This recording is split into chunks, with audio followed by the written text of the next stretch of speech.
यह कहानी है भगवान कृष्ण की प्रिय भक्त कर्माबाई की। कर्माबाई अपने पिता जीवन राम से बचपन से ही श्री कृष्ण की पूजा का पाठ सीखते हुए आई और उनको भगवान की पूजा में लीन देखते हुए आई। वह कभी भी कृष्ण भगवान भोग लगाए बिना भोजन ग्रहण नहीं करती थी कि बचपन से ही कर्माबाई ने अपने पिता को ऐसा करते हुए देखा।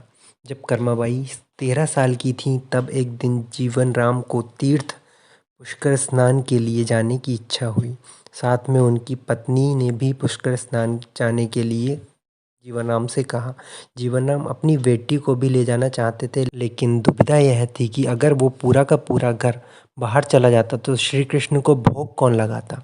तब जीवनराम ने इस नित्य कर्म की जिम्मेदारी कर्माबाई को सौंपी और कहा कि देखो बेटी कर्मा, सुबह भगवान कृष्ण को भोग लगाने के पश्चात ही तुम भोजन ग्रहण करना।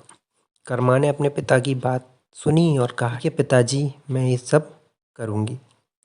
और कर्माबाई डेली भगवान को भोग लगाती और यह नित्य क्रिया करती।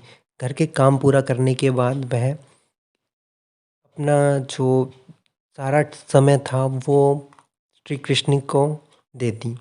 काम करते करते बीच बीच में आकर भी उनको देखती कि क्या जैसे एक बच्चे को देखा जाता है ना, वैसे कि भगवान ने अभी तक खिचड़ी नहीं खाई। एक दिन का वाक्य है कि जब कर्माबाई कुछ काम कर रही थी तो वो आकर देखती हैं कि उन्होंने भोग लगाया था और वो खिचड़ी का भोग था और वो खिचड़ी भगवान ने अभी तक नहीं खाई, वो खिचड़ी ऐसी की ऐसी ही रखी है।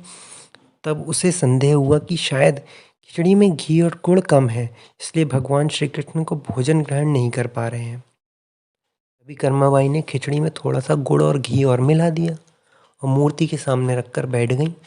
मैं बोली, भगवान मेरे पिताजी जब खिलाते हैं तब तो आप खा लेते हैं, अब क्यों नहीं खा रहे हो। और अभी तो पिताजी बाहर गए हैं, उन्होंने मुझे सारा जिम्मा सौंपा है, आपको खिलाने की जिम्मेदारी सारी मुझे दी है, इसलिए जब तक आप भोजन नहीं खाएंगे मैं भी कुछ नहीं खाऊंगी।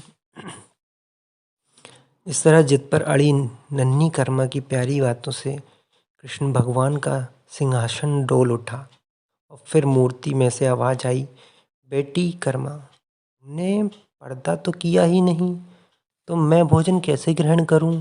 कर्माबाई ने मूर्ति के आगे अपनी चुनरी का पर्दा किया और कुछ ही समय में कृष्ण मूर्ति के सामने रखी खिचड़ी की थाली पूरी गायब हो गई। पूरी की पूरी खिचड़ी समाप्त हो गई उसमें से। श्री कृष्ण ने भोग लगा लिया। कुछ दिनों बाद घर लौटने पर कर्मा के माँ बाप की भी कृष्ण की लीला देखकर दंग रह गए। इस तरह कर्माबाई श्री कृष्ण की निस्मेय भक्त बन गई।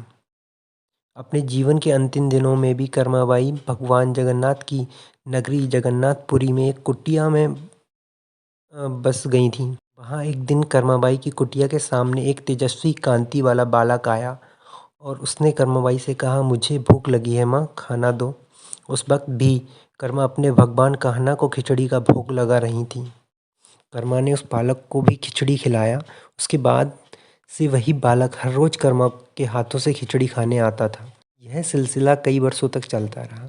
वह बालक रोज आता, कर्मा से खाना मांगता, कर्मा उसको खाना खिलाता। बालक कोई और नहीं, स्वयं जगन्नाथ भगवान थे, क्योंकि जिस दिन कर्माबाई का देहांत हो गया उस दिन जगन्नाथ भगवान की मूर्ति की आंखों से भी आंसू बहने लगे। उसी रात मंदिर के पुजारी के स्वप्न में जगन्नाथ भगवान आए और अपने दुखी होने का कारण बताया कि उनकी परम प्रिय भक्त कर्माबाई गोलोक से धार गई। मैं रोज सुबह उनके हाथ की खिचड़ी खाता था।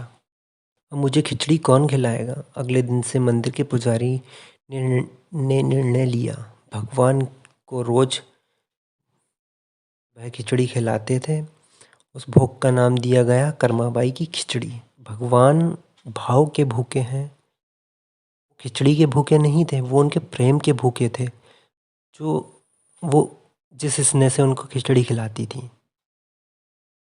आपको अगर ये कहानी अच्छी लगी है तो वीडियो को लाइक करिएगा और चैनल को सब्सक्राइब कर लीजिएगा। राधे राधे।